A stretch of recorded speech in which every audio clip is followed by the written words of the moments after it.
मैं सिर्फ एक पेड़ नहीं हूं, मैं समय की सांस हूं। मैं बरगाछ हूं।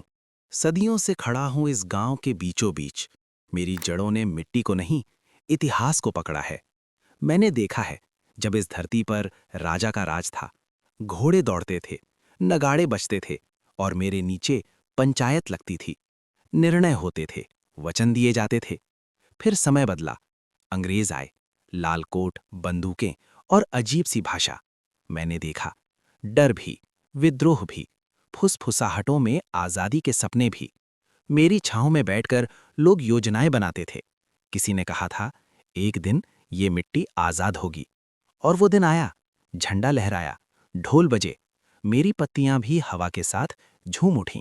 फिर गांव ने अपने त्योहार देखे, रथ यात्रा, मेला, कीर्तन, कथा। बच्चे मेरी जड़ों को झूला बनाते, हंसी मेरी शाखाओं में गूंजती थी। बूढ़े लोग पत्ते खेलते, दोपहर मेरी छांव में सो जाती। मैं सिर्फ पेड़ नहीं था, मैं चौपाल था, मैं मिलन था, मैं स्मृति था।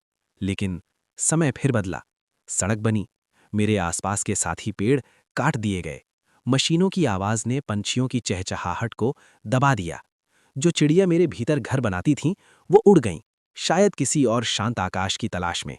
अब बच्चे नहीं आते, उनके हाथों में अब लकड़ी की गिल्ली नहीं, मोबाइल है। उनकी हंसी स्क्रीन में कैद है। बूढ़े भी कम हो गए हैं, चौपाल अब व्हाट्सएप ग्रुप में है। मैं आज भी खड़ा हूं, वही जड़ें, वही शाखाएं, पर अब छांव खाली है। कभी कभी हवा आती है और मेरे पत्ते पूछते हैं, क्या हम सच में अकेले हो गए? मैं इंतजार करता हूं, शायद किसी दिन कोई बच्चा फिर मेरी जड़ों को छुएगा, कोई बूढ़ा फिर कहेगा, चलो बरगाछ के नीचे बैठते हैं। क्योंकि मैं अभी भी यही हूं, सिर्फ लकड़ी नहीं, गांव की आत्मा बनकर।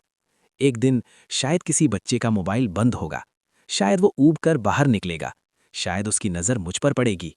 वो पूछेगा, ये इतना बड़ा पेड़ कब से है?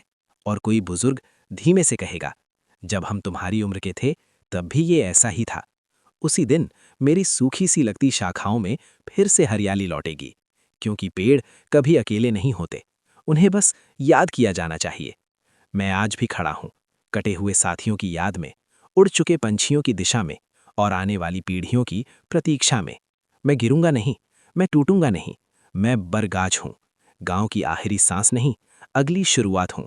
और बिहांग की उड़ान से मैं बस इतना कहता हूं, अगर जड़ों को बचाओगे तो कहानियां बचेंगी, अगर छांव लौटाओगे तो गांव लौटेगा।